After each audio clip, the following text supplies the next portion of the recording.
Hi, let's start with simple analogy. Imagine that you have a basket full of apples and you have to pass it somewhere but you can't move. So probably you have two ways. First, you can take the whole basket and throw it, but if this basket is big enough, the apples probably fall apart and get damaged. We can compare it to function approach. And the second way, you can just put the basket on the ground and throw one apple at a time until the basket be empty. And this is the generator approach. If you didn't understand a bit, let's dive into a code. Let's write very basic generator. If I hover over simple gen, you can see that VS Code is prompting this thing is a generator. It's because of the yield keyword. If I replace it with classic return, this caption disappeared. Replace it back.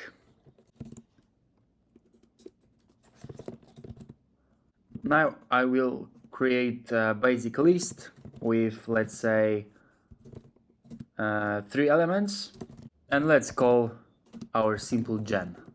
If I run this code, of course nothing is going on.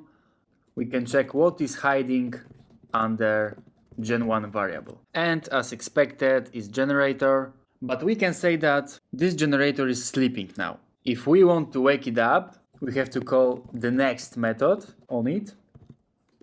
Let's run.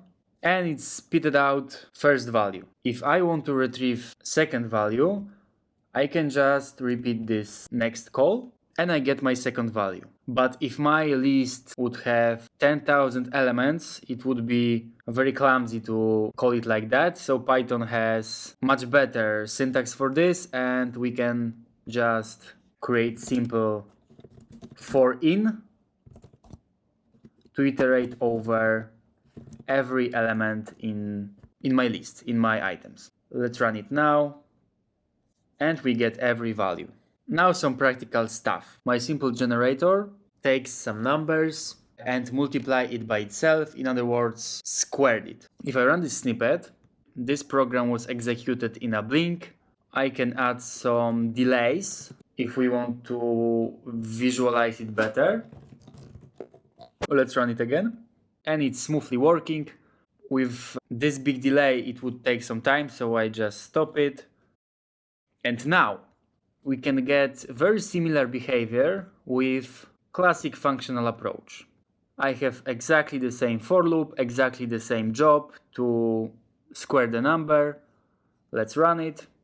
And without any problems, we get a very, very big list. So now you probably can ask, what are the advantages of using generators? And magic happens when this number is not 1,000, not 10,000, but let's say 1 billion. If I try to run this code, it will eventually crash.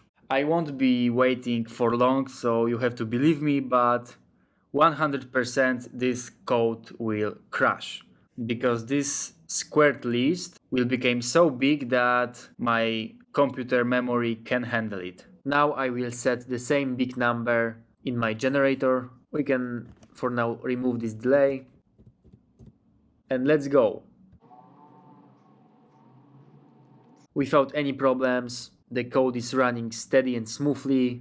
It doesn't matter how big this declared value would be, the generator is going to spit out one value at a time. In modern Python scripts, it is very popular to use generator chunks in machine learning because if we have to load very big data set, if this data set is really, really big, it would be impossible to load it in plain list. That's it for today.